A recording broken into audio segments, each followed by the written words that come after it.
¿Alguna vez has leído la Biblia y te has preguntado por qué en ciertos pasajes se habla de hebreos, en otros de israelitas y en muchos de judíos? ¿Has notado que a menudo utilizamos estos tres nombres como si fueran lo mismo, cuando en realidad representan identidades distintas, con raíces históricas, espirituales y proféticas muy específicas? Esta es una de esas verdades bíblicas que han permanecido escondidas a plena vista. Están en el texto, pero requieren atención, contexto y profundidad para ser comprendidas. A lo largo de los siglos, estas tres palabras, hebreos, israelitas y judíos, han sido empleadas por los autores bíblicos para describir momentos diferentes en la formación del pueblo de Dios. Cada término tiene un origen particular, un significado preciso y un lugar único dentro del plan divino. Comprender claramente estas diferencias no es solo un ejercicio académico, es abrir los ojos a la revelación progresiva que Dios fue desarrollando a lo largo de la historia. Si confundimos estos nombres, corremos el riesgo de interpretar mal las profecías, aplicar promesas de forma distorsionada y perder la riqueza espiritual escondida en cada uno. Mucha gente cree que hebreo es simplemente un término antiguo y que judío es la versión moderna, como si fuera una evolución natural del lenguaje. Otros piensan que israelita es solo una etiqueta geográfica, pero la realidad es mucho más profunda. Los hebreos existieron antes de que hubiera una nación llamada Israel. Los israelitas nacieron a partir de Jacob y de las 12 tribus que surgieron de sus hijos. Y los judíos se consolidaron como identidad predominante siglos después, en un contexto de exilio y reconstrucción nacional y espiritual. Si quieres descubrir las verdades bíblicas ocultas detrás de estos tres nombres y comprender cómo revelan el plan de Dios de una forma sorprendente, suscríbete, deja tu me gusta y quédate hasta el final, porque cada detalle histórico y espiritual ampliará tu comprensión de las Escrituras. Para entender esta diferencia desde sus raíces, tenemos que retroceder al inicio de la historia bíblica, a un hombre llamado Abram. En Génesis 12, Dios lo llama para que salga de Ur de los Caldeos, una ciudad floreciente e idólatra en Mesopotamia, y vaya hacia la tierra que Él le mostraría. Este acto de obediencia radical, de atravesar fronteras visibles e invisibles, fue el nacimiento de una identidad completamente nueva.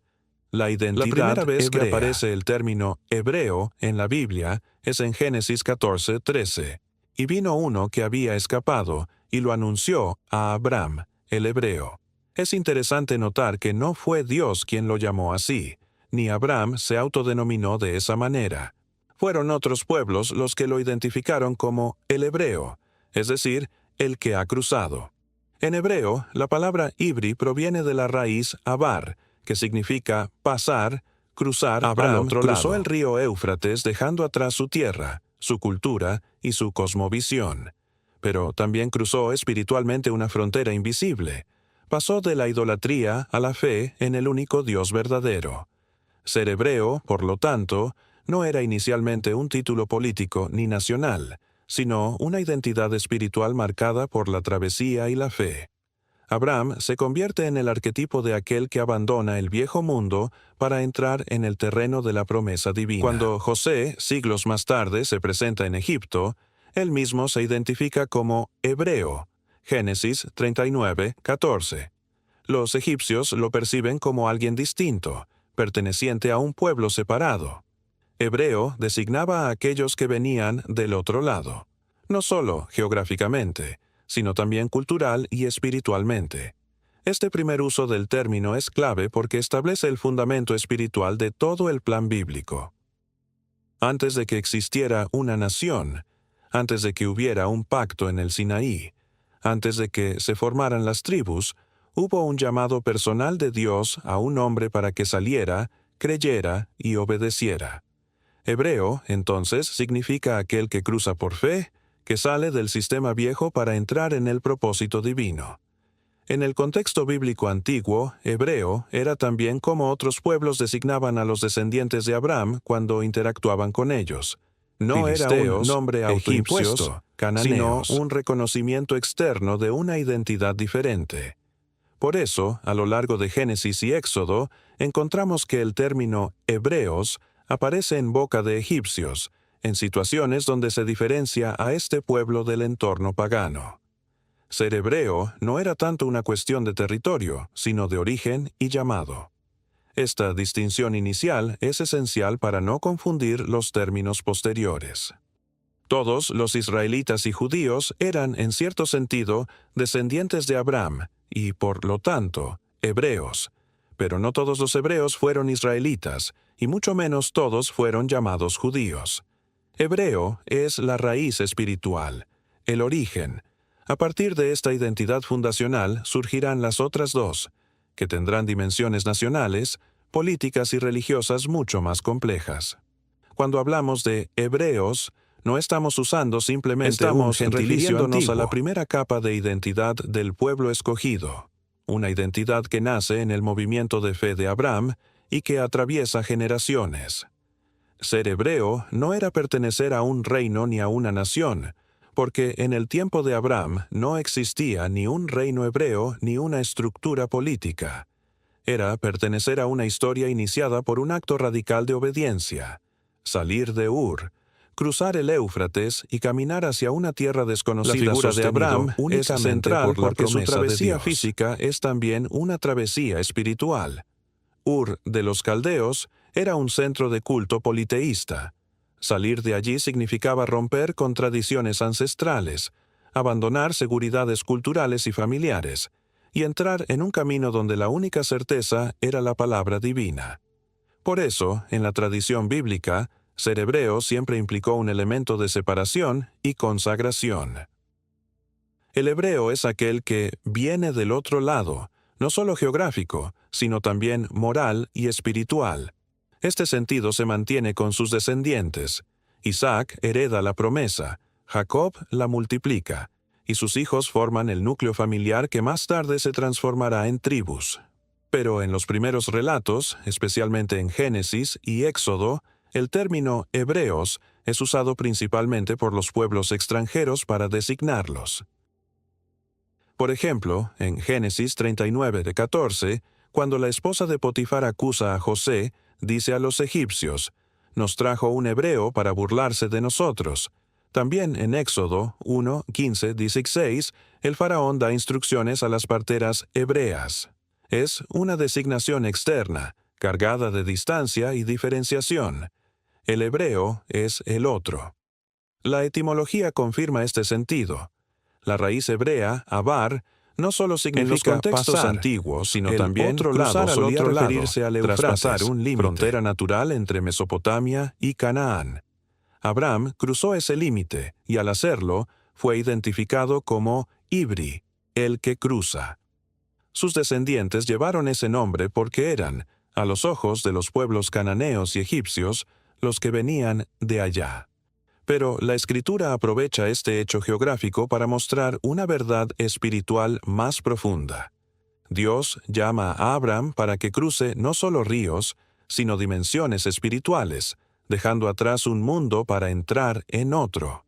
En este sentido, hebreo es un título que contiene en sí mismo una misión. No es simplemente un marcador étnico, es una descripción de un llamado, salir, cruzar, creer, separarse. Por eso, incluso cuando el pueblo hebreo está en Egipto, viviendo en medio de otra civilización, siguen siendo llamados hebreos. No tienen tierra propia, no tienen ejército, no tienen templo, pero tienen un nombre que los distingue. Los que cruzaron, los que pertenecen a una promesa que aún no se ha cumplido del todo. Este nombre también tiene implicaciones teológicas muy ricas. En la tradición profética, Dios constantemente llama a su pueblo a cruzar de la idolatría a la fidelidad, de la injusticia a la justicia, de la esclavitud a la libertad. El nombre hebreo se convierte así en un símbolo del movimiento de fe que caracteriza toda la historia bíblica. El Éxodo, por ejemplo, es una gigantesca repetición colectiva del gesto de Abraham, salir de una tierra de esclavitud, cruzar un límite, esta vez el mar de Rojo, Abraham al y pueblo entrar en el desierto, en una nueva etapa ser hebreo marcada por siempre la implicó promesa. atravesar. Otro detalle interesante es que el término hebreo no designa inicialmente una estructura política ni religiosa institucionalizada. En los textos antiguos no hay rey de los hebreos ni ley de los hebreos, en el sentido de un estado organizado. Eso vendrá después con Israel. Los hebreos son un grupo familiar y espiritual, un conjunto de clanes unidos por linaje. Esto contrasta y fe. fuertemente con los imperios contemporáneos, que se definían por su poder militar, sus ciudades y sus dioses locales. Los hebreos no tienen nada de eso, pero tienen una promesa y un Dios que los guía. Cuando José asciende en Egipto, se convierte en la primera figura hebrea en ocupar una posición de poder dentro de un sistema extranjero. Aún así, él no renuncia a su identidad. Cuando se presenta ante los egipcios, esta autodesignación hebreo. muestra que el Génesis término 40, no es solo 15. una etiqueta impuesta, sino también una identidad asumida. José entiende que su historia está ligada a Abraham, Isaac y Jacob. No se diluye en el esplendor de Egipto. Este aspecto es clave para entender cómo evoluciona el uso de los nombres en la Biblia. Hebreo se refiere a un pueblo en movimiento, todavía no constituido como nación. Es el título de quienes caminan bajo promesa. En la carta a los hebreos del Nuevo Testamento completamente se retoma esta identidad para dirigirse a creyentes que, como Abraham, están en travesía, mirando una ciudad cuyo arquitecto y constructor es Dios. Hebreos 11:10. El autor vincula la fe cristiana con la travesía original de Abraham, resaltando que ser hebreo, en el sentido más profundo, es vivir por fe, mirando lo invisible. Este vínculo entre pasado y presente muestra que a lo largo de los siglos no quedó congelado en el tiempo, fe y diferencia. Antes de ser israelitas, antes de ser judíos, fueron hebreos, hombres y mujeres llamados a cruzar. Entender esto es esencial porque, a partir de esta raíz, surgirá la identidad israelita, que ya no estará definida solo por travesía espiritual, sino también por organización tribal, pacto nacional y territorio. Pero si se olvida la raíz hebrea, la historia pierde el da sentido un giro de por qué decisivo Dios con la llamó figura a de ese Jacob. pueblo en primer Si Abraham lugar. Representa el origen del llamado y la identidad hebrea, Jacob encarna la transformación interna que dará nombre a toda una nación. Con él, la promesa hecha a Abraham e Isaac empieza a tomar forma no solo espiritual, sino también genealógica y política. Su vida es un puente entre la identidad de hebreo y la futura identidad de israelita. Jacob nace como el segundo hijo de Isaac y Rebeca, tomando el talón de su hermano Esaú al salir del vientre, lo que da lugar a su nombre. Jacob, el que sujeta el talón, el que suplanta. Desde el principio, su historia está marcada por la tensión entre la herencia divina y los medios humanos para alcanzarla. Jacob desea intensamente la bendición, la primogenitura, y no duda en usar astucia para conseguirla. Esta tensión lo acompañará toda su vida hasta el momento clave en que su identidad será transformada. Después de huir de la ira de Esaú, Jacob pasa años en la casa de Labán.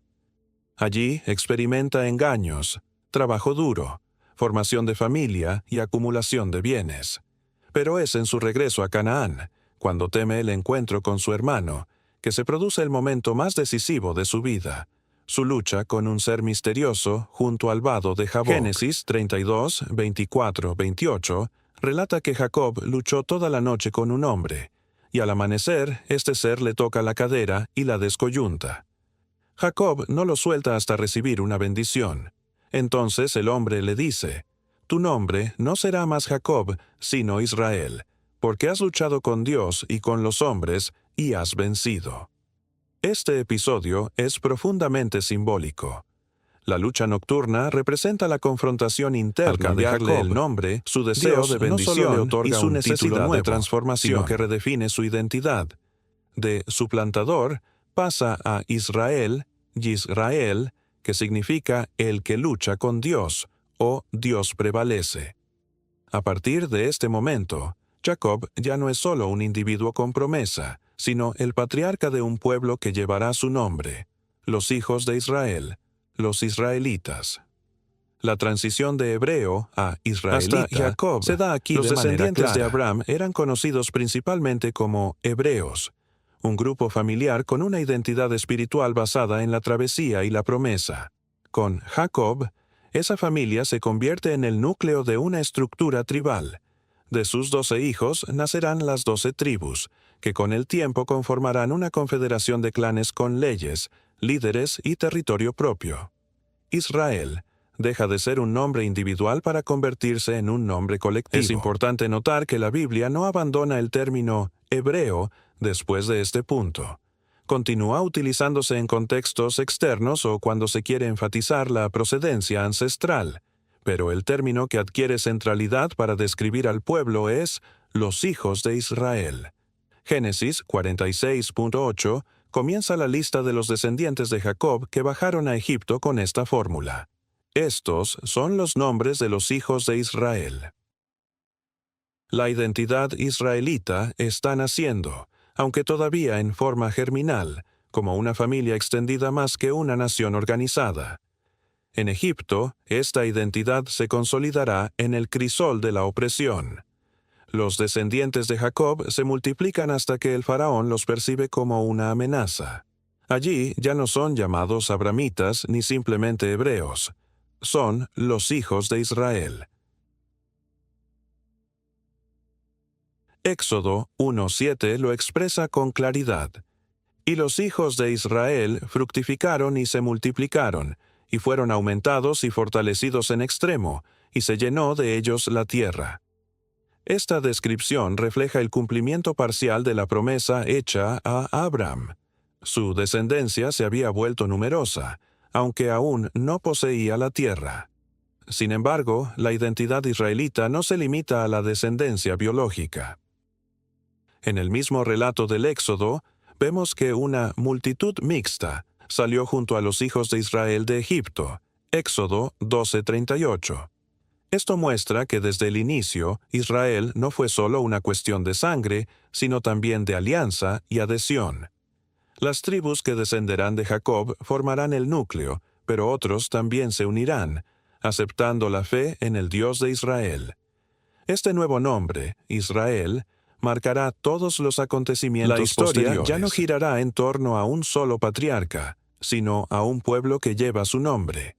Los profetas hablarán a la casa de Israel. Las promesas se dirigirán a Israel. Las leyes serán dadas a Israel. A diferencia del término hebreo, que enfatiza la procedencia y el llamado espiritual, israelita subraya la pertenencia a una comunidad organizada bajo un pacto con Dios. Jacob mismo, al final de su vida, bendice a sus hijos y profetiza sobre cada tribu, delineando futuros distintos pero entrelazados. Génesis 49 muestra cómo cada hijo recibe una palabra específica que formará parte de la historia colectiva de Israel. De Judá saldrá el liderazgo, de Leví el sacerdocio, de José la abundancia y bendición, de Rubén la advertencia por su inconstancia. Estas bendiciones anticipan el desarrollo de las tribus como entidades con roles complementarios y tensiones internas. Otro elemento crucial es que el nombre Israel no solo se refiere a la persona y a sus descendientes, sino también a una relación especial con Dios. En muchas profecías, Israel es llamado mi hijo primogénito. Éxodo 4:22, mi esposa infiel. Oseas, mi pueblo. Jeremías. La identidad israelita no es simplemente define el destino de este pueblo en la historia sagrada. Por eso, cuando llegamos a los profetas y más tarde al Nuevo Testamento, Israel ya no es solo una etiqueta genealógica, sino una categoría cargada de significado espiritual, histórico y profético. La transformación de Jacob en Israel establece el modelo de un pueblo que nace de la lucha, de la tensión entre lo humano y lo divino, entre la promesa y el cumplimiento. Esta tensión definirá la trayectoria de Israel como nación y como símbolo espiritual. Así, el paso de hebreo a israelita marca un cambio fundamental. De una familia peregrina guiada por promesas, a un pueblo en formación, con una identidad colectiva basada en un nombre dado por Dios mismo. Entender esta transición es crucial para no confundir los términos posteriores. Los israelitas son los descendientes directos de Jacob Israel, organizados en tribus, portadores de una promesa nacional y espiritual. Los hebreos fueron sus antepasados en travesía. Los judíos vendrán más tarde como una identidad surgida en el contexto de crisis, exilio y restauración. Con la llegada de los descendientes de Jacob a Egipto, la historia entra en una nueva etapa. La formación del pueblo de Israel como una entidad colectiva bajo un pacto nacional. Lo que comenzó como la travesía de un hombre llamado Abraham y se consolidó en la transformación de Jacob en Israel, se desarrolla ahora en un proceso de crecimiento, opresión, liberación y legislación que definirá la identidad israelita para los siglos siguientes. En Egipto, los hijos de Israel pasaron de ser una familia numerosa a convertirse en un pueblo. Éxodo 1 describe cómo se multiplicaron y se fortalecieron en gran manera hasta que la tierra, este crecimiento despertó el temor del faraón, que los percibió como una amenaza potencial para la seguridad de su reino. Lo que siguió fue un periodo de esclavitud sistemática, trabajos forzados, opresión económica y control demográfico mediante la orden de matar a los varones recién nacidos. En este contexto, la identidad israelita se forja no en la prosperidad, sino en el yugo de la opresión. La respuesta de Dios a este clamor colectivo en Éxodo marca un momento crucial. Dios se revela a Moisés en la zarza ardiente y le dice: «He visto la aflicción de mi pueblo que está en Egipto, y he oído su clamor, y he descendido para librarlos». Por primera vez, Dios llama a los descendientes de Jacob mi pueblo. Esta declaración revela una relación especial, no solo de parentesco, sino de elección divina. La liberación de Egipto no es simplemente un acto político, sino una manifestación del pacto con Abraham. La salida de Egipto, narrada en el Éxodo, es el evento fundacional de la identidad israelita. A través de señales y maravillas, Dios derrota a los dioses de Egipto, libera a su pueblo y los guía hacia el desierto. Allí, en el monte Sinaí, ocurre el momento que transformará definitivamente a los descendientes de Jacob en una nación: el establecimiento de la alianza mosaica. Éxodo 19 recoge las palabras de Dios a través de Moisés.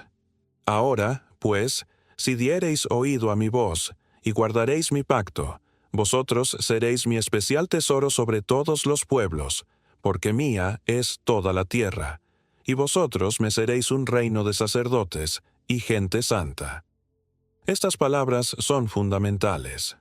Israel no es elegido para formar un imperio como las naciones vecinas, sino para ser un pueblo consagrado. La ley dada en el Sinaí, nación sacerdotal, los 10 mandamientos, cuya función las ordenanzas posteriores establecen un código moral, religioso y social que distingue radicalmente a Israel del resto de los pueblos. Por eso, a partir de este momento, el término «hijos de Israel» ya no designa solamente una genealogía, sino un pueblo bajo un pacto nacional. Este pacto incluye elementos religiosos, adoración exclusiva a Yahvé, sociales, justicia entre hermanos, cultuales, sacrificios, fiestas y territoriales, la promesa de la tierra. La ley no es simplemente un conjunto de reglas, es el marco que define la identidad colectiva de Israel. A diferencia de los hebreos, que eran un grupo familiar con una identidad espiritual basada en la travesía, los israelitas son ahora un pueblo organizado, con un sistema de leyes, líderes designados y una estructura tribal que permite la cohesión social. La organización en tribus es otro aspecto esencial.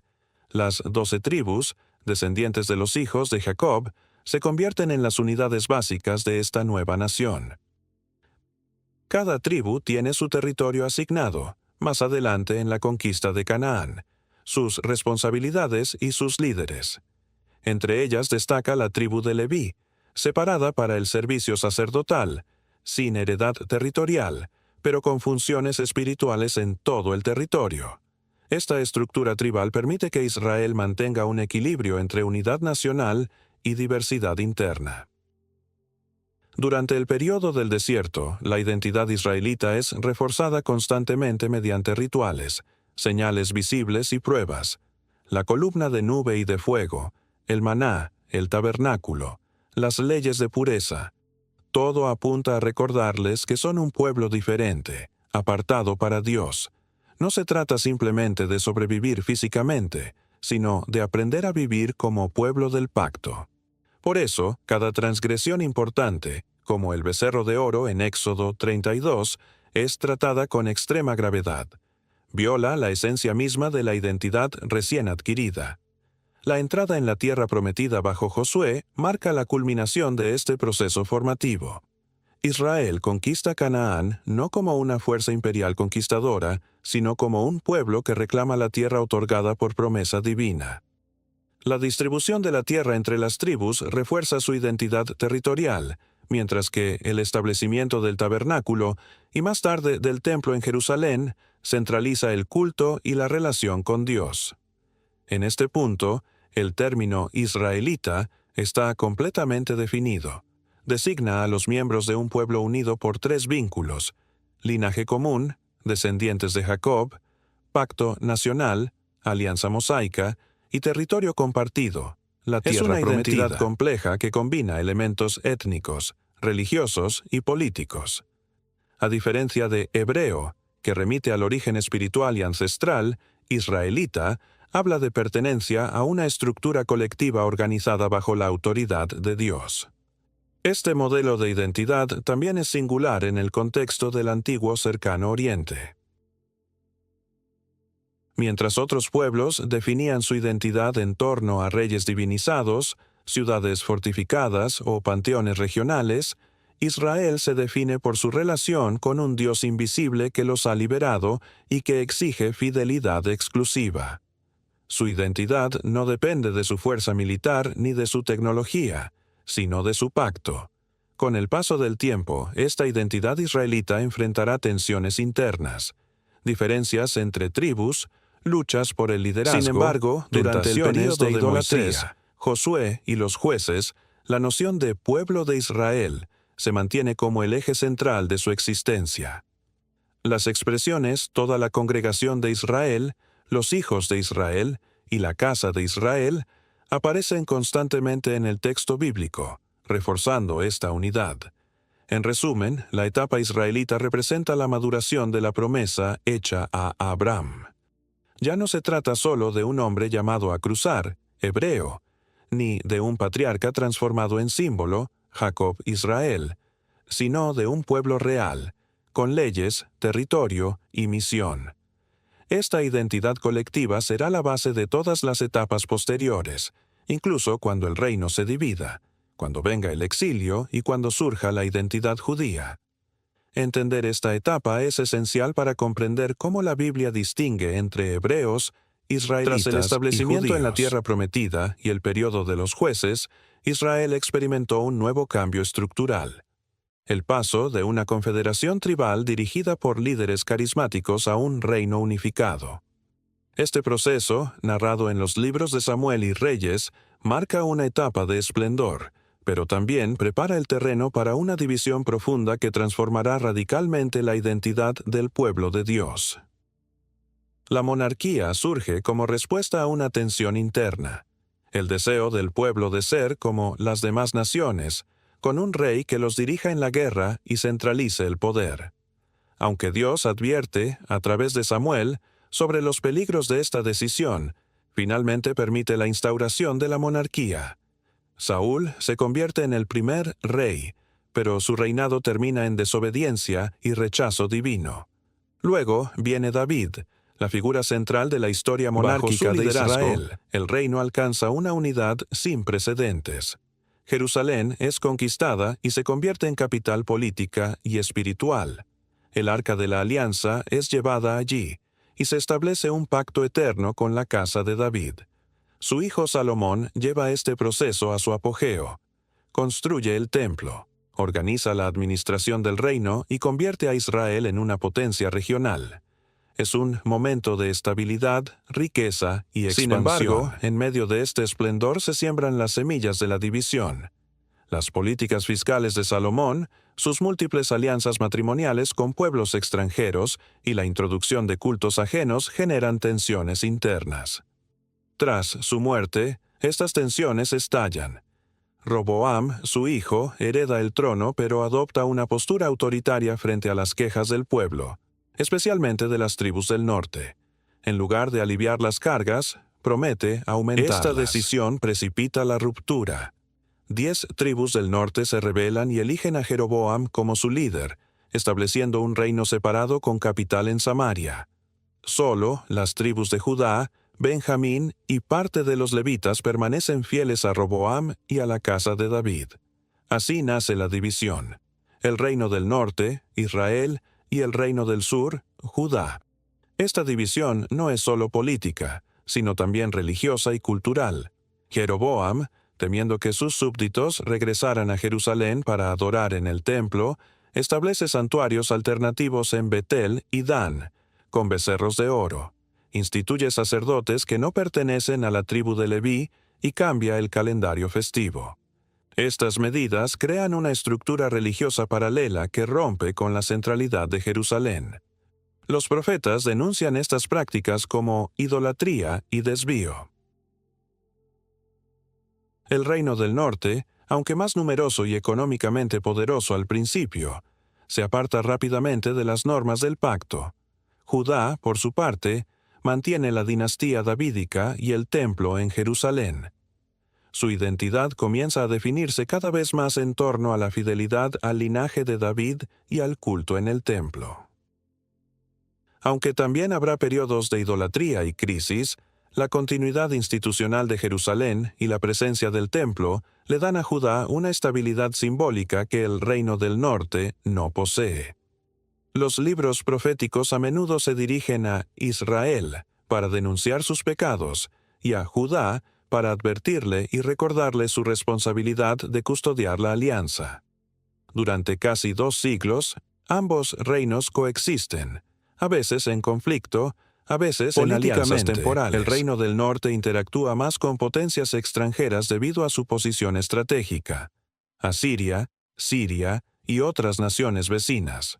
Judá, más aislado al sur, desarrolla una identidad más cerrada y conservadora, centrada en Jerusalén. Esta diferencia geopolítica influirá directamente en su destino. En el año 722 a.C., Asiria conquista Samaria después de un prolongado asedio. Esta política asiria, el reino del norte, es destruido masivos y gran parte de su población las identidades nacionales conquistadas. Las 10 tribus del norte se dispersan entre los pueblos, dando lugar al mito posterior de las tribus perdidas de Israel. Este evento marca un punto de no retorno. La palabra Israel comienza a asociarse menos con una entidad política concreta, y más con un recuerdo idealizado del pueblo unido bajo David y Salomón. Judá, aunque cambio, se convierte en estado vasallo de potencias extranjeras, mantiene su templo, su dinastía y su identidad. Los profetas como Isaías y Miqueas interpretan la caída de Israel como una advertencia para Judá. Si no se mantiene fiel, sufrirá un destino similar. Esta supervivencia prolongada hace que el término judío, derivado de Judá, empiece a adquirir peso como designación del pueblo restante. Durante este tiempo, Jerusalén se convierte en el centro absoluto de la vida religiosa. Buscan purificar el culto, centralizarlo en el templo y erradicar las prácticas idolátricas heredadas. Estas reformas no solo tienen un impacto religioso, sino también identitario. Consolidan a Judá como el depositario de la fe israelita original. Mientras el norte desaparece en la diáspora asiria, el sur preserva una continuidad institucional y espiritual. Este proceso histórico explica por qué en los textos posteriores, especialmente después del exilio, el nombre Judá y sus derivados, judío, judeo, se convierten en las etiquetas dominantes para referirse al pueblo de Dios. La desaparición política de las tribus del norte, junto con la preservación de Jerusalén y la dinastía davídica, convierte a Judá en el núcleo de lo que sobrevive. El pueblo de Dios ya no es llamado principalmente Israel, en un sentido político, sino Judá, en un sentido identitario. La división del reino no solo transformó la geografía política, sino también la terminología bíblica. A partir de este momento, Israel puede referirse a veces al reino del norte, otras a todo el pueblo histórico, y otras de manera simbólica a la totalidad espiritual del pueblo de Dios. Judá, en cambio, se convierte en el nombre concreto del remanente visible, de aquellos que permanecieron en la tierra, guardaron el templo y preservaron las tradiciones. Esta distinción será fundamental para entender la evolución posterior de los términos israelita y judío. En resumen, el período de la división revela cómo de un único pueblo bajo un solo rey surgen dos entidades con trayectorias divergentes. El reino del norte desaparece físicamente, pero deja un legado profético y simbólico. El reino del sur sobrevive y se convierte en el portador de la identidad visible que dará lugar a la figura del judío. A partir de aquí, la historia avanzará hacia un momento crítico, el exilio babilónico, que redefinirá completamente la manera en que el pueblo se entiende a sí mismo. Después de la caída del reino del norte y la deportación a Siria, el reino de Judá quedó como el último bastión visible del pueblo de Dios en la tierra prometida. Jerusalén seguía en pie, el templo continuaba siendo el centro espiritual, y la dinastía davídica aún ocupaba el trono. Sin embargo, esta aparente estabilidad era frágil. Las tensiones políticas internas, las presiones de las potencias extranjeras y las infidelidades religiosas del pueblo fueron socavando las bases de Judá, preparando el camino para una de las etapas más decisivas de toda la historia bíblica: el exilio babilónico. Es en este contexto donde surge y se consolida la identidad que posteriormente será conocida en todo el mundo, la de los judíos. Durante los siglos VII y VI a.C., Judá vivió un periodo de potencia que había destruido el reino del norte, comenzó a debilitarse. Babilonia emergió como su sucesora, extendiendo su dominio sobre el antiguo Oriente Próximo. Egipto, por su parte, intentó recuperar influencia en la región, convirtiendo a Judá en un territorio disputado. En medio de estas tensiones, los reyes de Judá debían tomar decisiones difíciles: someterse a Babilonia, aliarse con Egipto o intentar resistir de forma independiente. Las decisiones erráticas y las rebeliones mal calculadas acabarían teniendo consecuencias devastadoras. El profeta Jeremías fue testigo de esta época turbulenta. Durante su ministerio, advirtió repetidamente a los reyes y al pueblo que resistirse a Babilonia era inútil, porque este imperio había sido levantado como instrumento de juicio divino. Sin embargo, sus advertencias no fueron escuchadas. Después de una serie de campañas militares, Nabucodonosor II, rey de Babilonia, sitió Jerusalén en el año 597 a.C. y deportó a parte de la élite judía, incluyendo al joven rey Joaquín. Puso en el trono a Sedequías como rey vasallo. Pero Sedequías se rebeló nuevamente, lo que llevó a Nabucodonosor a regresar con su ejército para asestar el golpe final. En el año 586 a.C., Jerusalén fueron derribadas, y gran parte de la población fue llevada a la presencia de Dios en medio de su pueblo. Este evento marcó un antes y un después en la historia de Judá y en toda la narrativa bíblica. El pueblo que había sido liberado de Egipto ahora era llevado nuevamente al exilio, pero esta vez no como clanes peregrinos, sino como una comunidad nacional derrotada y despojada de su centro espiritual. Es precisamente en este contexto histórico que surge de forma clara el término judío, derivado de Judá. Ya no existía un reino de Israel en sentido político, y el reino de Judá había caído. Sin embargo, el pueblo que provenía de ese territorio, descendiente de las tribus de Judá, Benjamín y Leví, en su mayoría, seguía existiendo. Los imperios extranjeros comenzaron a llamarlos, y este Yehudim, nombre, inicialmente es decir, geográfico, se gente transformó de en Judá. una designación identitaria que trascendía las fronteras políticas. Un judío era alguien que pertenecía al pueblo originario del reino de Judá, aunque viviera en el exilio. Este cambio terminológico es muy significativo. Hasta este momento, los términos predominantes habían sido hijos de Israel o israelitas. Pero tras la destrucción de Samaria y Jerusalén, Israel se convirtió en un recuerdo histórico, mientras que Judá se convirtió en la referencia concreta del pueblo sobreviviente. Así, el nombre judío empezó a sustituir progresivamente a israelita en el uso cotidiano. Es el nacimiento de una identidad posnacional, una identidad del exilio. La vida en Babilonia no fue simplemente una pausa histórica, fue una transformación profunda. Privados de su tierra y su templo, los judíos desarrollaron nuevas formas de mantener viva su fe y su identidad.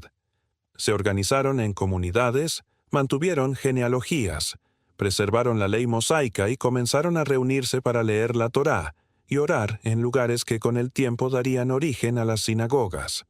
Los profetas como Ezequiel animaron al pueblo a no perder la esperanza, recordándoles las promesas de restauración.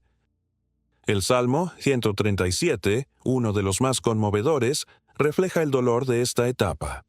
Junto a los ríos de Babilonia, allí nos sentábamos y llorábamos, acordándonos de Sión. Es en esta etapa también donde el concepto de remanente fiel cobra fuerza. No todos los que llevaban el nombre de Judá permanecían fieles a la alianza, pero un grupo dentro de la comunidad exiliada se aferró a la esperanza en las promesas de Dios.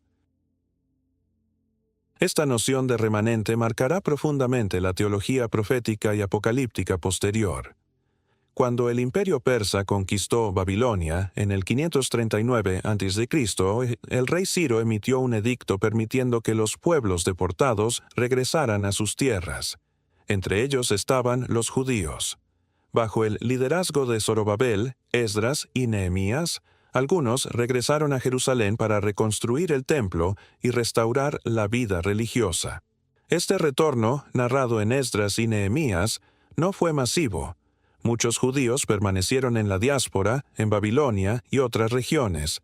Sin embargo, el pequeño grupo que volvió cimentó la identidad judía en la tierra ancestral, ahora bajo dominio persa. En este periodo, el nombre judío ya estaba firmemente establecido. Se usaba tanto para quienes regresaban a Jerusalén como para los que permanecían dispersos. Incluso en tierras extranjeras, los judíos mantenían una identidad distinta, definida por su relación con la ley, el templo, aunque estuviera lejos, y las promesas de sus profetas. Esta etapa marca el nacimiento del judaísmo como una tradición religiosa estructurada, capaz de sobrevivir sin un estado político soberano. A diferencia de la identidad israelita, que dependía fuertemente de la tierra, la monarquía y el templo, la identidad judía mostró ser más flexible y muestran cómo esta identidad funcionaba en contextos extranjeros. Esther, una joven judía en el imperio persa, oculta su identidad al principio, pero finalmente la revela para salvar a su pueblo. Daniel, llevado al exilio como joven, sirve en la corte babilónica sin abandonar su fidelidad a Dios.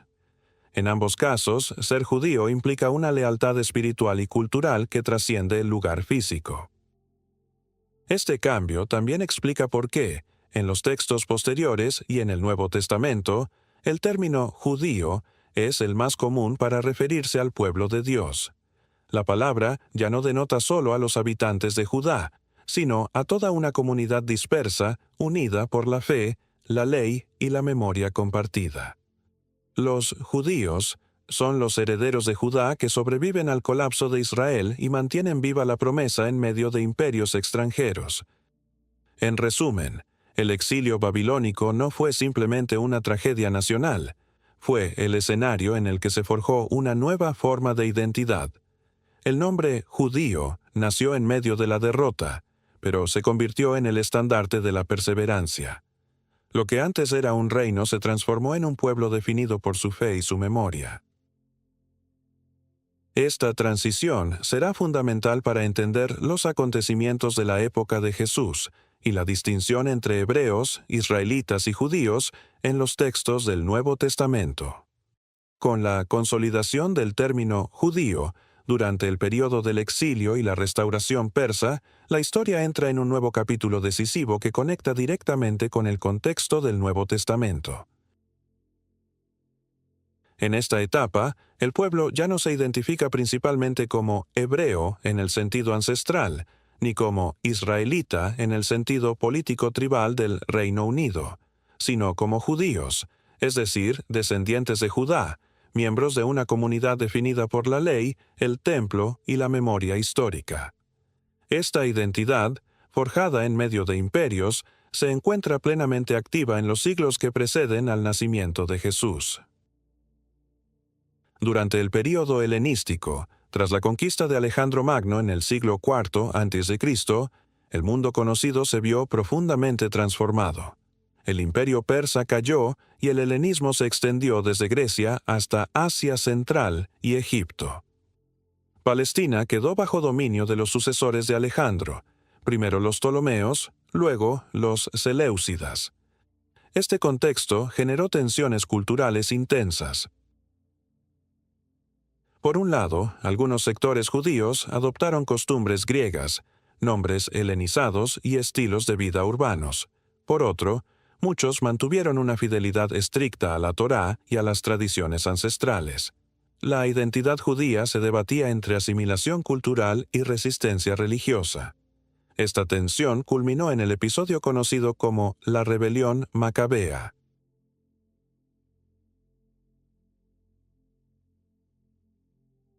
Cuando Antíoco IV Epífanes profanó el templo de Jerusalén e impuso prácticas religiosas paganas, un grupo liderado por la familia de los Macabeos se levantó en armas.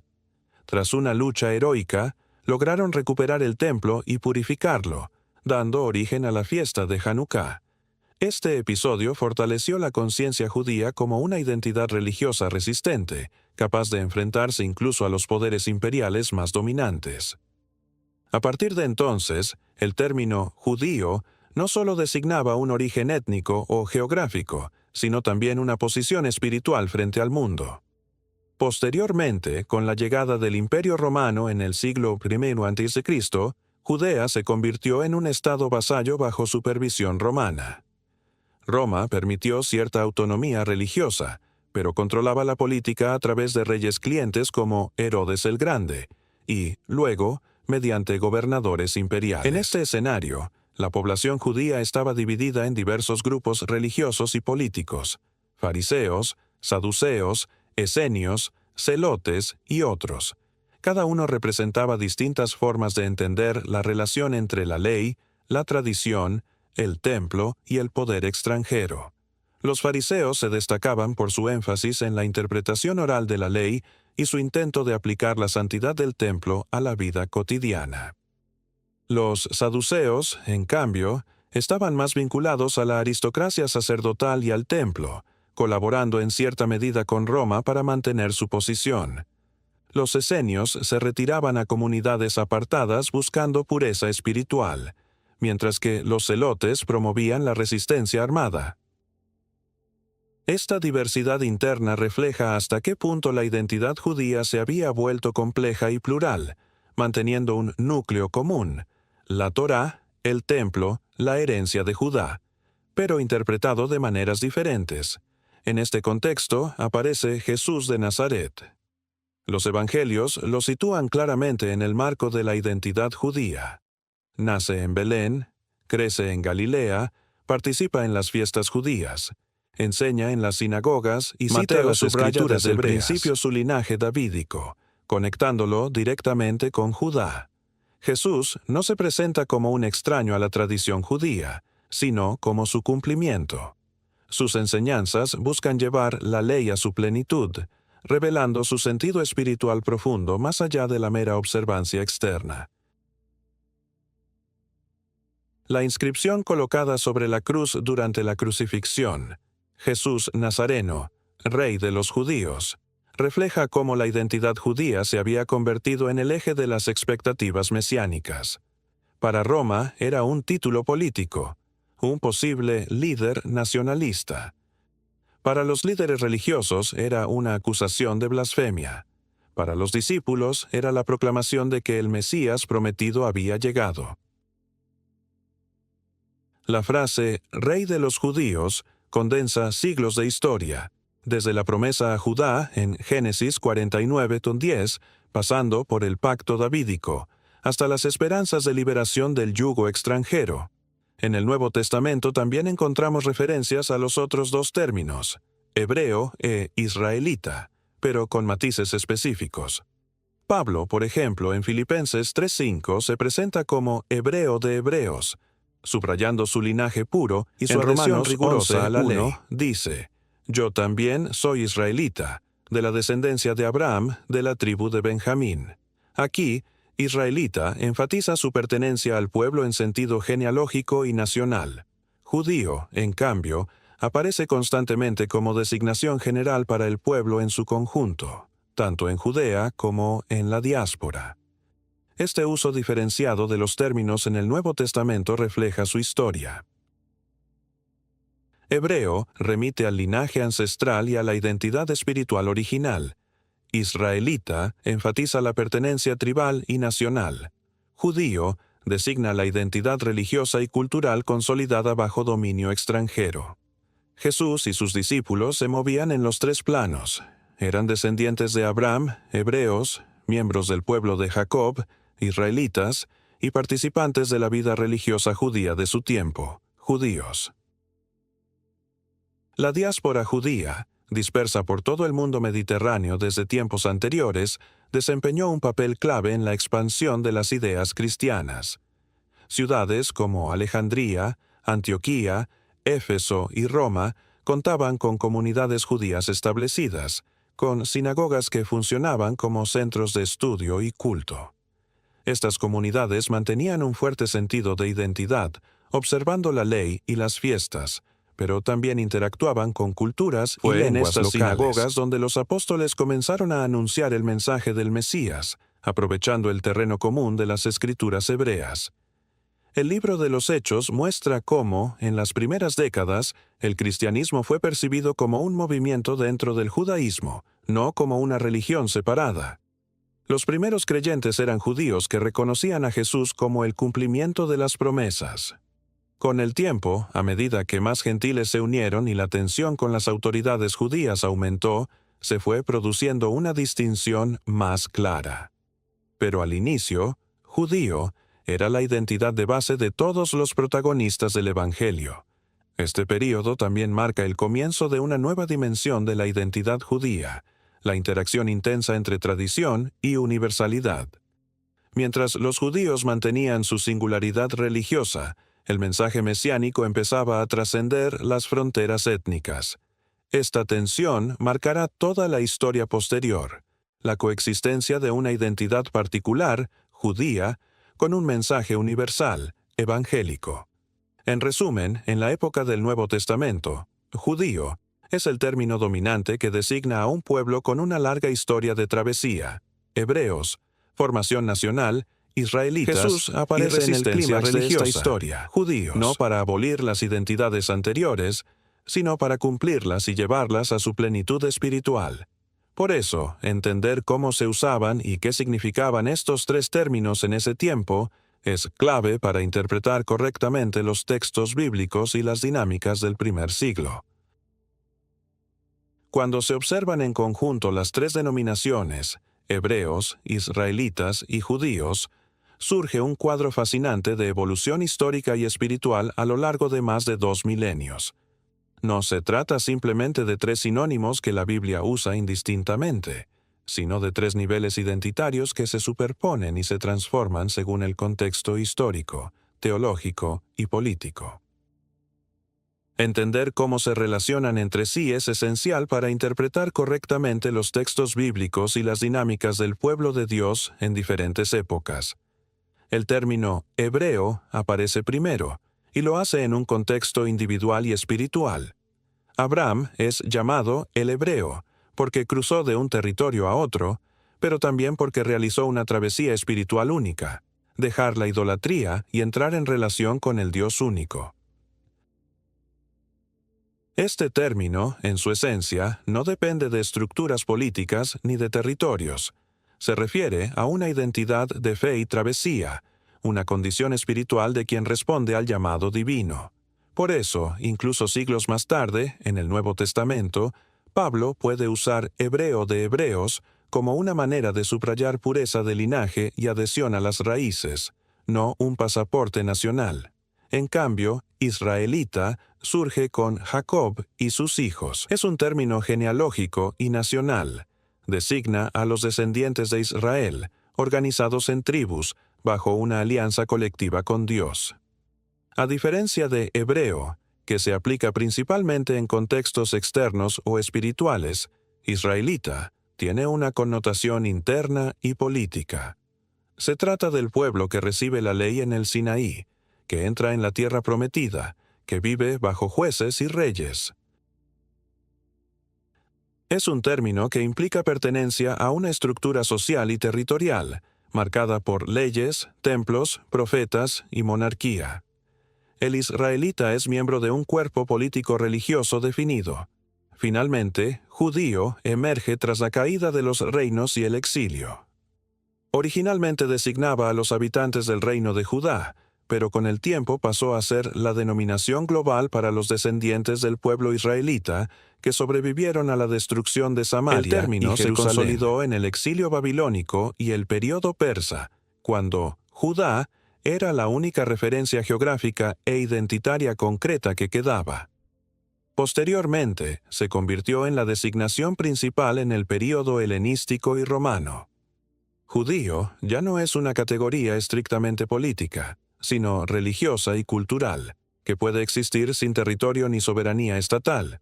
Estas tres identidades no se excluyen mutuamente. Un mismo individuo, en distintos contextos, podía ser descrito con las tres. Por ejemplo, Pablo era hebreo por linaje ancestral, israelita por pertenencia tribal, de Benjamín, y judío por identidad religiosa y cultural en el contexto romano. Jesús mismo encarna estas tres dimensiones, como descendiente de Abraham y partícipe de su fe, hebreo, como miembro de la tribu de Judá y parte del pueblo organizado bajo la ley, israelita, y como participante activo de la vida religiosa judía de su tiempo, judío. La relación entre estos términos puede visualizarse como tres círculos concéntricos.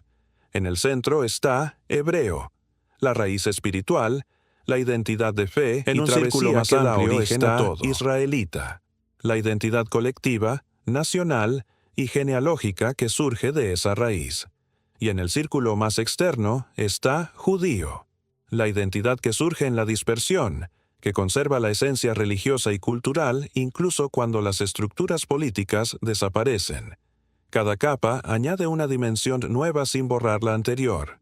Sin embargo, a lo largo de la historia, estas capas se han superpuesto de manera cambiante. Por ejemplo, en el Antiguo Testamento, confusiones terminológicas. Puede referirse a Jacob, a las 12 tribus unidas, al reino del norte o incluso al pueblo espiritual de Dios. En los profetas, Judá y Israel aparecen a menudo como entidades paralelas, a veces en conflicto, a veces unidas simbólicamente. En el Nuevo Testamento, judío se convierte en el término más frecuente, pero Israel conserva un peso teológico importante, especialmente en las cartas paulinas, donde se discuten temas como la elección, el endurecimiento y la inclusión de los gentiles. Otra distinción importante radica en el tipo de vínculo que cada término implica. Ser hebreo tiene que ver con un acto de fe personal y fundacional. Ser israelita con un vínculo genealógico y legal dentro de un pueblo organizado.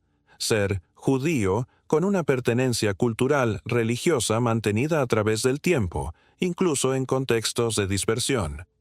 Esta diferencia explica por qué en ciertos pasajes bíblicos las promesas se dirigen a Israel, mientras que en otros se habla del remanente de Judá o de los hebreos en el período postexílico y especialmente en tiempos de Jesús. La distinción entre judío e israelita adquiere también una dimensión política y escatológica.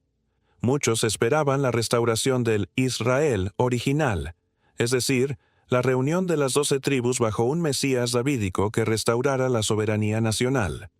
Al mismo tiempo, la identidad judía operaba en la práctica cotidiana: observar la ley, participar en el templo o la sinagoga. Jesús y los apóstoles predican en este contexto de tensión entre la memoria idealizada de Israel y la realidad concreta de Judea bajo Roma.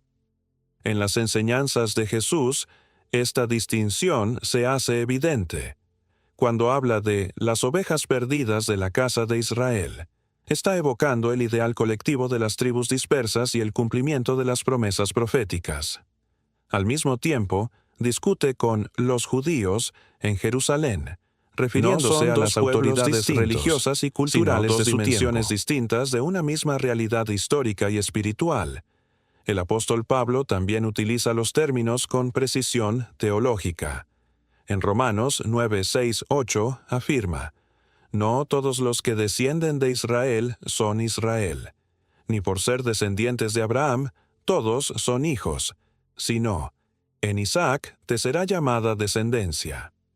Aquí, Israel se utiliza en dos sentidos: entre la pertenencia externa al pueblo y la participación interna en la promesa, retomando la lógica de Abraham como hebreo, es decir, como hombre de fe. Más adelante, en Romanos 11, habla de un remanente según la elección de gracia dentro de Israel, mostrando cómo estas identidades se entrecruzan en la teología de la salvación. Históricamente, tras la destrucción del Segundo Templo en el año 70 de Cristo, el término judío se convierte casi en la única designación que surge en este periodo. Se basa en la Torá, la interpretación oral y la vida comunitaria en la diáspora. Israel se mantiene como categoría teológica y escatológica, el pueblo de la promesa, el objeto de restauración futura, mientras que hebreo queda relegado a un uso literario o simbólico, como en la carta a los Hebreos, donde sirve para conectar la fe cristiana con la fe ancestral de Abraham y sus descendientes. En la diáspora posterior, especialmente durante el periodo medieval y moderno, judío se convirtió en un término con profundas implicaciones culturales, sociales y religiosas. Los judíos vivían dispersos por Europa, el norte de África y Asia, manteniendo su identidad a través de la ley, las costumbres, la lengua hebrea y las redes comunitarias. Israel se mantenía vivo en las liturgias y oraciones, como un ideal de restauración. El próximo año en Jerusalén hebreo sobrevivía en la lengua y en el estudio de las Escrituras, recordando los orígenes remotos de la travesía de Abraham.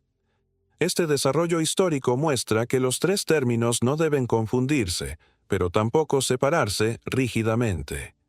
Son tres momentos de una misma historia, tres formas de nombrar a un pueblo que ha atravesado migraciones, pactos, reinos, exilios y diásporas.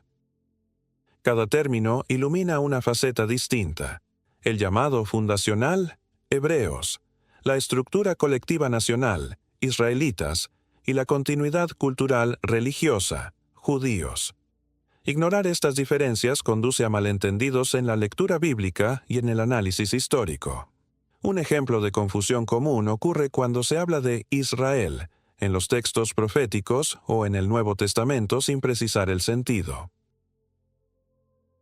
A veces se refiere al reino del norte destruido, otras a la totalidad de las 12 tribus, otras al pueblo espiritual, otras al estado ideal futuro. De manera similar, judío puede referirse al pueblo como grupo religioso, a las autoridades de Jerusalén, o incluso a una identidad cultural en oposición a la gentilidad. Hebreo, por su parte, aparece pocas veces en la narrativa posterior, pero cuando lo hace, tiene un peso ancestral que conecta todo el relato con su inicio en Abraham. Israelitas y judíos no es un mero ejercicio terminológico. Es leer la Biblia con capas de profundidad, reconociendo cómo Dios trabaja en la historia a través de identidades que se transforman sin perder su raíz. Cada nombre marca una etapa: la fe fundacional, la organización nacional y la resistencia cultural. Y todas convergen finalmente en el mensaje mesiánico, donde las promesas hechas a Abraham, La historia de Israel y la identidad judía se encuentran en una misma línea de continuidad profética. La distinción entre hebreos, israelitas y judíos no solo es importante para la comprensión histórica, también tiene profundas implicaciones teológicas y proféticas que atraviesan toda la narrativa bíblica y se proyectan hacia el futuro. Cada uno de estos términos está vinculado a etapas específicas del plan divino, y entender cómo se entrelazan permite captar la coherencia de las Escrituras y el desarrollo de la revelación de Dios a lo largo del tiempo. En primer lugar, la identidad hebrea remite al acto fundacional de fe que establece toda la relación entre Dios y su pueblo. Abraham es llamado a salir, a cruzar y a creer en una promesa que aún no ve. Este gesto inicial se convierte en el paradigma de toda fe. En Romanos 4 Pablo presente a Abraham como el padre de la fe, no solo de los circuncidados, Israel, Judá, sino también de los gentiles que creen. Ser hebreo, en el sentido espiritual, representa esa disposición interior a abandonar el pasado y entrar en lo desconocido confiando únicamente en la palabra divina. Esta dimensión profética trasciende las categorías étnicas y políticas. Por eso, incluso después de siglos, el término hebreo conserva un poder simbólico inmenso. Es el inicio de la historia de redención. En segundo lugar, la identidad israelita tiene un papel teológico ligado a la alianza colectiva, la tierra y el cumplimiento de promesas específicas. Las profecías del Antiguo Testamento no se entienden sin la existencia de Israel como pueblo nacional. La ley, el sacerdocio levítico, las fiestas, la profecía y el templo forman un entramado que define la relación entre Dios e Israel. Las bendiciones y maldiciones del pacto, Deuteronomio 28, se aplican a esta entidad colectiva. Las promesas de restauración, como las de Ezequiel 37 sobre la reunión de las dos casas, tienen un fuerte componente nacional y tribal. Israel no es solo una categoría espiritual, es un pueblo con historia, genealogía y territorio. La integra en un plan más amplio. En tercer lugar, la identidad judía emerge como una respuesta teológica a la pérdida del Estado y del templo. Tras el exilio, el judaísmo se convierte en la portadora visible de la fe ancestral en un mundo sin estructuras políticas israelitas. Esta identidad se caracteriza por la centralidad de la Torá, la oración, la sinagoga y la vida comunitaria. Es la fase en la que la fe sobrevive en la dispersión y en la que se desarrolla una resistencia cultural y espiritual que permitirá la continuidad del pueblo a lo largo de siglos de diáspora. Desde el punto de vista profético, esta etapa muestra cómo Dios preserva un remanente fiel incluso en contextos adversos, manteniendo viva la identidad y la promesa. Las escrituras proféticas anticipan esta dinámica de transformación. Por ejemplo, en Oseas 1 se anuncia que el pueblo que fue llamado no pueblo volverá a ser llamado hijos del Dios viviente. En Ezequiel 36-37, Dios promete reunir a Israel de entre las naciones y darles un nuevo corazón, así como unir el palo de Judá y el palo de Efraín en una sola mano. Estas profecías muestran claramente que Dios ve a Israel y a Judá como dos entidades que algún día serán reunificadas bajo un liderazgo mesiánico. El hecho de que Israel como reino desapareciera y Judá se convirtiera en el núcleo sobreviviente no significa que la historia haya terminado, más bien crea el escenario para un cumplimiento escatológico.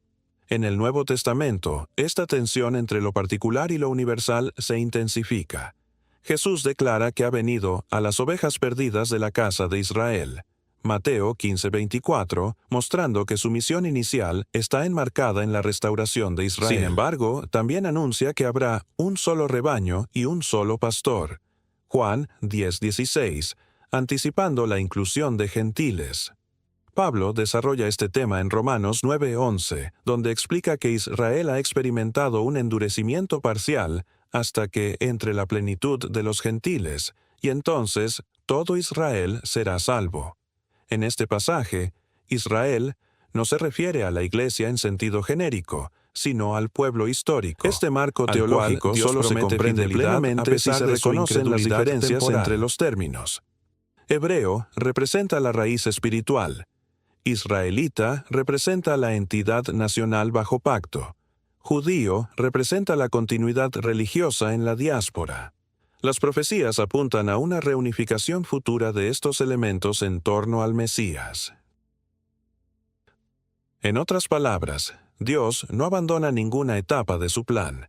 Lo que comenzó con Abraham se institucionalizó en Israel y sobrevivió en el judaísmo. Finalmente converge en una restauración completa. Históricamente, la destrucción del Segundo Templo en el año 70 d.C. y la posterior diáspora marcaron una nueva etapa profética. El judaísmo rabínico asumió la tarea de preservar la ley y la identidad sin templo, manteniendo durante casi 2 milenios Israel. Los judíos vivieron como comunidades dispersas en Europa, Asia y África, repitiendo en sus oraciones, el próximo año en Jerusalén. Este anhelo no era meramente político, sino profundamente teológico. La esperanza en la restauración de Sión y la reunión de Israel bajo el Mesías prometido. La fundación del Estado de Israel en 1948 reavivó el debate sobre el significado contemporáneo de Israel. Para muchos judíos, representó un retorno histórico a la tierra ancestral. Para otros, es un fenómeno político separado de las expectativas mesiánicas. Desde el punto de vista profético, algunos ven en este acontecimiento el inicio de un cumplimiento progresivo de las promesas de restauración. Otros lo interpretan de manera más cautelosa, distinguiendo entre el Israel moderno y el Israel escatológico de las profecías. Sea cual sea la interpretación, el hecho de que hoy convivan judíos religiosos, israelíes seculares y personas de diversas genealogías muestra la complejidad viva de estas categorías en el presente. Teológicamente, esta coexistencia invita a reflexionar sobre cómo las categorías bíblicas siguen operando hoy. Judío, en la actualidad, designa principalmente a personas que practican el judaísmo o pertenecen culturalmente al pueblo judío. Con o israelí sin fe religiosa designa la ciudadanía del Estado moderno de Israel, que incluye también árabes y otras minorías. Hebreo ha vuelto a tener relevancia principalmente como lengua, hebreo moderno, y como referencia cultural ancestral. Sin embargo, en los círculos teológicos, Israel sigue siendo una categoría cargada de significado profético. Pablo, en Romanos 11, utiliza la imagen del olivo para explicar esta dinámica. Las ramas naturales, Israel, han sido parcialmente desgajadas por incredulidad, y ramas silvestres, gentiles, han sido injertadas. Pero las ramas naturales pueden ser injertadas de nuevo, y el olivo es uno solo. Esta metáfora refleja cómo Dios no desecha su plan original, sino que lo amplía para incluir a las naciones sin renunciar a Israel. En este marco, la distinción entre hebreos, israelitas y judíos sirve para entender el lugar de cada etapa en el desarrollo de la historia de la salvación. Otro aspecto profético importante es la idea del remanente fiel. A lo largo de toda la historia bíblica, desde los hebreos originales hasta los judíos en la diáspora, Dios preserva siempre un grupo que mantiene viva la fe. Este remanente trasciende las categorías políticas y geográficas.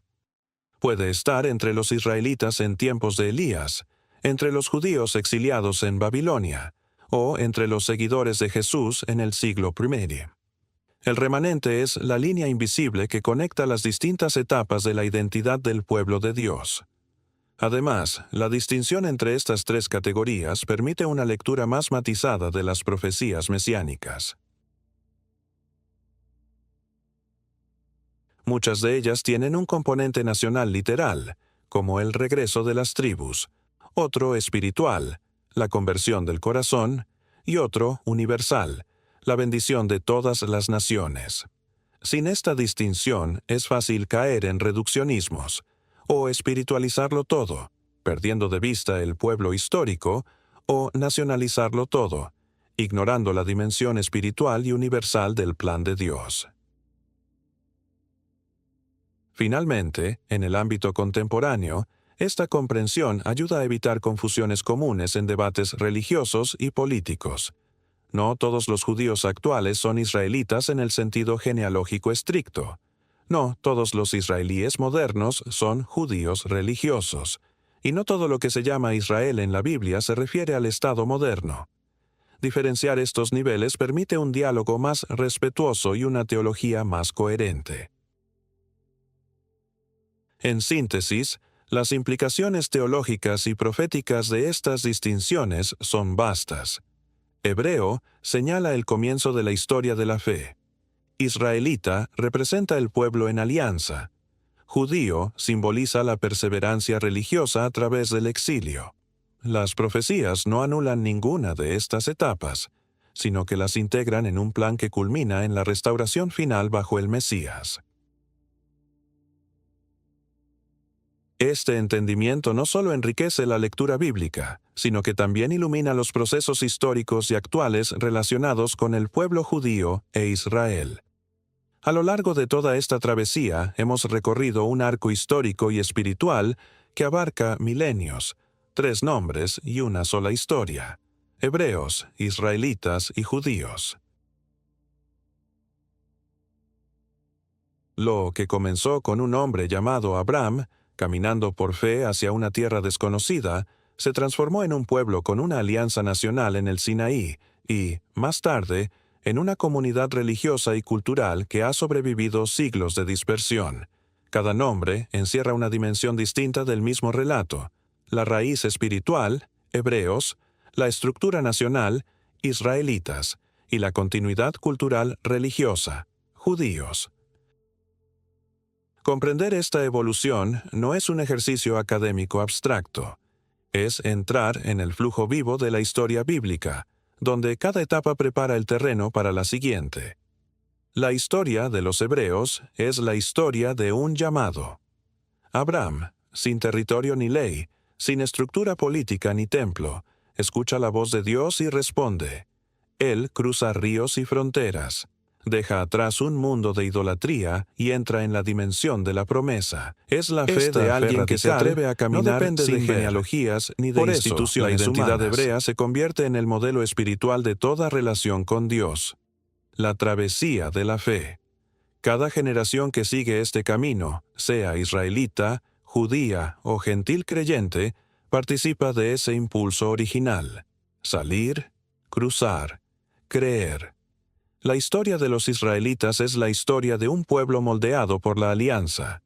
De los hijos de Jacob en el Sinaí reciben la ley. De las tribus, en la tierra prometida construyen la nación, establecen jueces y reyes, viven la tensión entre la fidelidad y la apostasía. La identidad israelita encarna la dimensión colectiva y legal de la relación con Dios. Un pueblo escogido, con normas, sacerdotes, territorio y promesas específicas.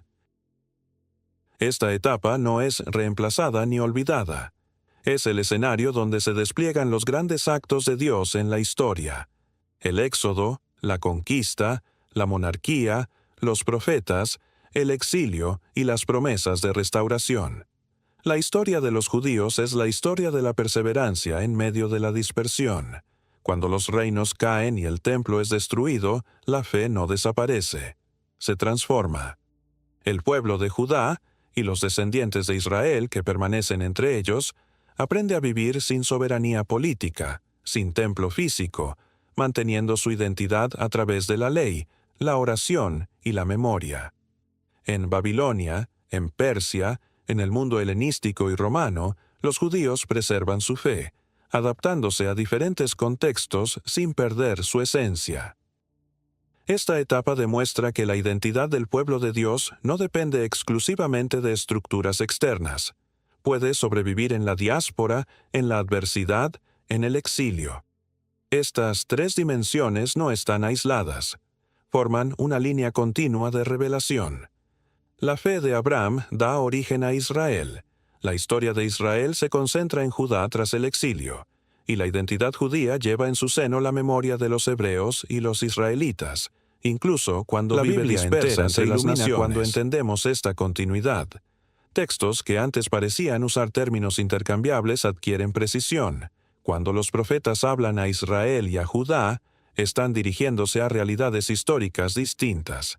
Cuando el Nuevo Testamento menciona a judíos, israelitas o hebreos, está evocando capas distintas de identidad. Las implicaciones teológicas son igualmente profundas. La historia de los hebreos revela que la relación con Dios comienza con la fe individual, con una respuesta al llamado. La historia de los israelitas muestra que Dios forma un pueblo, establece pactos y le da una misión colectiva en el mundo. La historia de los judíos demuestra que Dios preserva su plan incluso cuando las estructuras visibles colapsan, manteniendo viva la llama a través de generaciones. Juntas, estas tres etapas revelan un Dios que llama, forma Las implicaciones proféticas son aún más sorprendentes. Los profetas anuncian una restauración futura en la que Israel y Judá serán reunidos. Las tribus dispersas volverán, y el pueblo vivirá bajo un único rey mesiánico. Estas profecías no pueden entenderse plenamente si se confunden las categorías. Dios no abandona a los hebreos, no disuelve a Israel, no reemplaza a los judíos. Trabaja a través de todas estas etapas para cumplir un plan que culmina en el Mesías, quien une la fe de Abraham, la alianza de Israel y la esperanza judía en una sola historia redentora. En el Nuevo Testamento, esta convergencia se hace evidente en la figura de Jesús. Él nace en el seno del pueblo judío, cumpliendo las profecías israelitas y encarnando la fe de Abraham. Su ministerio se dirige a las ovejas perdidas de la casa de Israel, pero su mensaje se abre a las naciones. Las tres identidades encuentran su pleno cumplimiento espiritual. Los hebreos encuentran en él la fe perfecta. Israel ve cumplidas sus promesas. Los judíos hallan la continuidad de su esperanza ancestral. A lo largo de la historia, estas distinciones también han sido malinterpretadas, a veces para justificar ideologías políticas o religiosas que distorsionan el mensaje bíblico. Confundir Israel con Estado moderno de Israel, judío con nacionalidad política o hebreo con una etnia exclusiva ha llevado a debates y tensiones complejas. Por eso, es crucial leer estos términos en su contexto bíblico original, entendiendo cómo se desarrollaron a lo largo del tiempo y cómo se relacionan entre sí. Hoy, en pleno siglo XXI, estas categorías siguen vivas. La lengua hebrea ha resurgido como idioma nacional en el Estado de Israel, conectando al presente con la raíz ancestral. El pueblo judío continúa existiendo como una identidad religiosa y cultural global, presente en todos los continentes. El término Israel sigue cargado de significados teológicos, políticos y proféticos. Comprender las raíces de estas palabras no es solo mirar al pasado, es también entender el presente y vislumbrar el futuro profetizado. Esta exposición, podemos afirmar que la diferencia entre hebreos, israelitas y judíos no es un detalle menor, sino una clave interpretativa de toda la historia bíblica. Cada término representa una etapa del plan de Dios. El llamado inicial, la formación del pueblo, la preservación en el exilio y la esperanza futura. Entender esto nos permite leer la Biblia con ojos más atentos, apreciar la riqueza de su desarrollo histórico y percibir la coherencia divina detrás de los cambios humanos. Y más allá de la historia, este recorrido nos confronta personalmente. La fe de Abraham, el pacto de Israel y la perseverancia de los judíos nos invitan a preguntarnos, ¿dónde estamos nosotros en esta historia? ¿Respondemos al llamado de Dios como Abraham? ¿Participamos de una comunidad que vive bajo su alianza? ¿Perseveramos en la fe aun cuando las estructuras visibles parecen desmoronarse? La historia no ha terminado. Las profecías aún apuntan hacia un futuro en el que todas estas piezas se reunirán. Por eso, comprender la diferencia entre hebreos, israelitas y judíos no es solo mirar hacia atrás, sino prepararse para lo que viene. Si este recorrido histórico y revelador te ha hecho ver la Biblia con nuevos ojos, te invito a suscribirte, dejar tu me gusta y compartir este contenido para que más personas comprendan estas verdades que han permanecido ocultas para muchos. Cada detalle histórico tiene un propósito, y cada nombre lleva en sí una parte del plan de Dios.